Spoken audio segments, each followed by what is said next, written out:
नमस्कार विद्यार्थी मित्रांनो, आज आपण प्रतिफलाशिवाय केलेले करार अवैध असतात या नियमाचे अपवाद समजून घेणार आहोत. या अगोदरच्या लेक्चरमध्ये आपण प्रतिफल म्हणजे काय, प्रतिफलाचा अर्थ, व्याख्या, कायदेशीर प्रतिफलासाठी आवश्यक असणारे घटक समजून घेतले. आजच्या लेक्चरमध्ये लेक्चर क्रमांक 8 मध्ये आपण प्रतिफलाशिवाय केलेले करार अवैध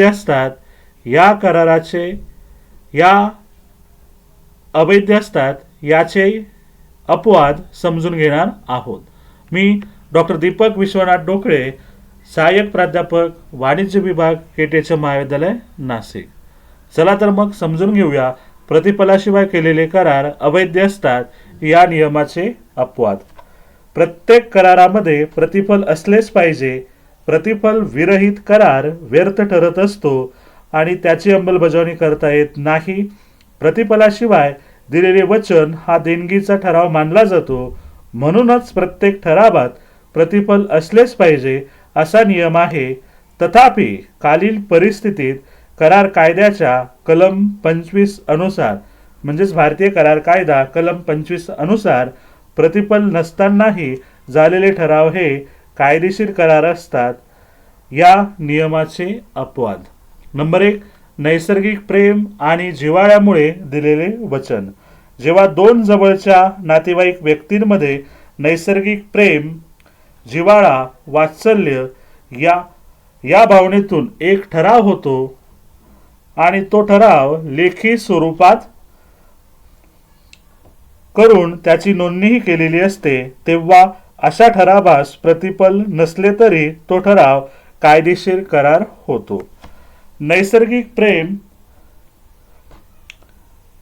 आणि जिव्हाळ्यामुळे, उदाहरणार्थ नैसर्गिक प्रेम आणि जिव्हाळ्यामुळे क्षने आपली पत्नी सोरहला 2 लाख रुपये देण्याचा करार केला. क्षने हा करार लेखी स्वरूपात करून त्याची नोंदणी केली. या ठिकाणी सोरहने क्षसाठी कोणतेही कृत्य केले नसले तरी क्ष आणि र यांच्यामधील ठराव कायदेशीर ठरतो. नंबर 2, आपण होऊन एखाद्या कार्याबद्दल नुकसान भरपाई करून देण्याच्या हेतूने दिलेले वचन. जेव्हा एखाद्या व्यक्तीने दुसऱ्या व्यक्तीसाठी स्वखुशीने काहीतरी एखादे कृत्य केले असेल तर त्याचा मोबदला देण्यासाठी दुसरी व्यक्ती ठराव करते, तेव्हा अशा ठरावास प्रतिफल नसले तरी तो ठराव कायदेशीर करार होतो. उदाहरणार्थ अ ला ब चे पैशाचे पाकिट सापडते. अ त्यातील पत्त्यावर ब ला ते पाकिट पोचते करतो, तेव्हा अ ला 100 रुपये देण्याचे वचन देतो. अशा वेळी अ आणि ब यांच्यातील ठराव कायदेशीर करार होतो. मुदत संपलेल्या कर्जाची परतफेड करण्याबद्दलचे दिलेले वचन. जेव्हा भारतीय कालावधी कायद्यानुसार जे कर्ज कायदेशीर कारवाईने वसूल करण्याची मुदत संपून गेलेली आहे, अशा मुदतबाह्य कर्जाची परतफेड करण्याचे लेखी वचन, ठराव कर्जदार किंवा त्याच्या प्रतिनिधीने दिलेले असेल तर अशा कराराला वेगवेगळ्या प्रतिफलाची आवश्यकता नसते. उदाहरणार्थ अ चे ब वर 5,000 रुपये कर्ज आहे, परंतु भारतीय कालावधी कायद्यानुसार ते कर्ज मुदतबाह्य झाले आहे. ब ने अ ला हे कर्ज परत करण्याचे लेखी वचन दिले व त्या पत्रकावर स्वतःची स्वाक्षरी केली. अशा वेळी हा ठराव कायदेशीर करार होतो. नंबर 4, प्रतिनिधींच्या नेमणुकीचा ठराव. कोणत्याही प्रतिनिधींच्या नेमणुकीच्या ठरावाला प्रतिफलाची आवश्यकता नसते. म्हणजेच केवळ प्रतिनिधींची नेमणूक केली म्हणजे त्याला कमिशन मिळण्याचा हक्क नसतो, तर कमिशन मिळण्यासाठी प्रतिनिधीला प्रत्यक्ष विक्री करावी लागते. नंबर 5, देणगीचे प्रकार. नियमाप्रमाणे देणगी देण्यासंबंधी देणगीदार म्हणजेच डोनर आणि देणगी घेणारा डोनी यांच्यात झालेल्या कराराला प्रतिफलाची आवश्यकता नसते, परंतु देणगी प्रत्यक्षपणे दिलेली असावी. उद्दिष्ट आणि प्रतिफल यांची कायदेशीरता आपण समजून घेऊया. करार केवळ पात्र व्यक्ती आणि मुक्त संमती यावरच आधारित नसतो, तर त्या कराराचे उद्दिष्ट कायदेशीर असले पाहिजे. जर एखाद्या कराराचे उद्दिष्ट एखादे बेकायदेशीर कृत्य करणे हे असेल, तर असा करार कायद्याने अंमलबजावणी करण्यायोग्य नसतो. त्याचबरोबर कराराचे प्रतिफलही कायदेशीर असले पाहिजे. जर असे प्रतिफल बेकायदेशीर असेल तर संपूर्ण करार अवैध ठरतो. कायदेशीर प्रतिफल. भारतीय करार कायद्याच्या त्याच्या अगोदर थोडी प्रस्तावना आपण बघूया. भारतीय करार कायद्याच्या कलम 23 अन्वये ज्या करारांचे उद्दिष्ट आणि प्रतिफल बेकायदेशीर असतात असे करार अवैध असतात. कलम 23 मध्ये वापरण्यात आलेला शब्द उद्दिष्ट हा प्रतिफलाच्या अर्थाने वापरण्यात आलेला नाही.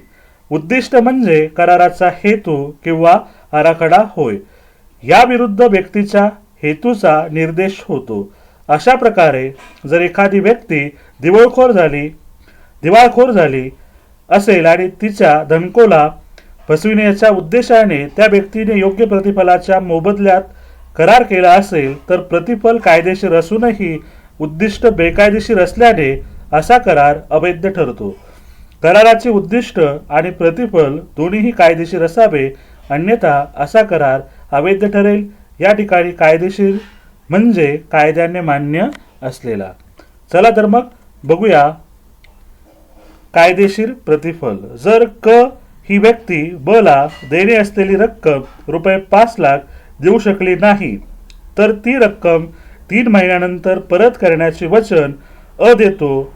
त्याप्रमाणे क ला मदत देतो. या ठिकाणी प्रत्येक व्यक्तीने दिलेले वचन हे प्रतिफल आहे आणि ते कायदेशीर प्रतिफल आहे. नंबर 2, कायदेशीर उद्दिष्ट. एखादे विशिष्ट काम पूर्ण झाल्यानंतर त्यापासून मिळणारा मोबदला अ, ब आणि क यांनी आपापसात वाटून घेण्याचे ठरविले. या ठिकाणी कराराचे उद्दिष्ट आहे मिळणारी रक्कम वाटून घेणे. हे उद्दिष्ट कायदेशीर आहे.